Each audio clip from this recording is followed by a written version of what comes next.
नमस्कार, मैं शोएब भुसारी और आप देख रहे हैं RNN न्यूज़।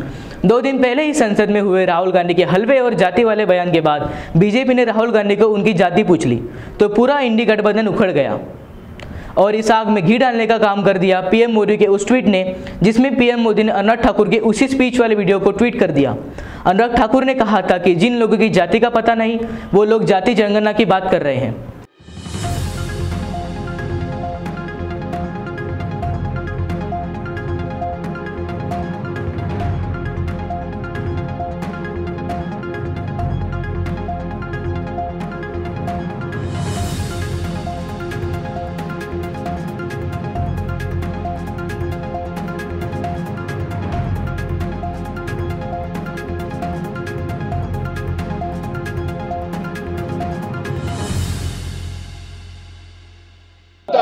या ठिकाणी लोकसभेमध्ये जेव्हा प्रतिपक्षाचे विरोधी पक्षाचे नेते श्री राहुल गांधी यांनी जनगणनेची मागणी या देशामध्ये केली तेव्हा त्या ठिकाणी त्यांना त्यांची जात विचारण्यात आली।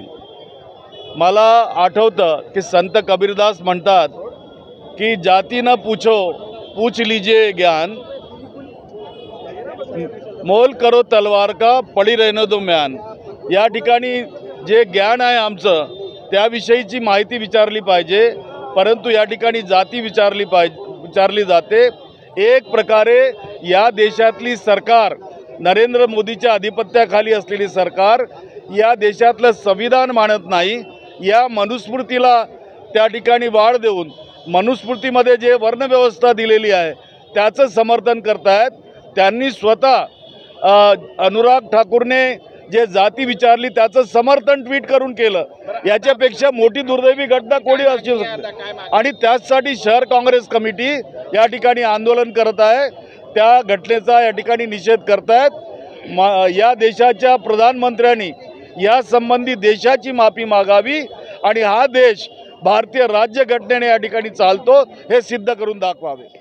काल आपण लोकसभेमध्ये पाहिलं असेल की नरेंद्र मोदी आणि त्यांच्या सहकाऱ्यांनी राहुलजींना जात विचारण्याचा प्रयत्न केला आणि यावरून तुम्हाला दिसून येईल की भारतीय जनता पार्टीची, नरेंद्र मोदीची मानसिकता काय आहे।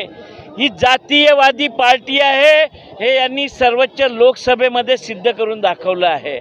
आणि आम्ही वारंवार तेच सांगत होतो की या देशामध्ये सर्व धर्म समभावाचं प्रतीक घेऊन चालणारी काँग्रेस आणि एकीकडे जात विचारणारी भारतीय जनता पार्टी, याचा फरक लोकसभेमध्ये जाणवला आणि त्याचा निषेध म्हणून आज या ठिकाणी आम्ही हे आंदोलन करत आहोत।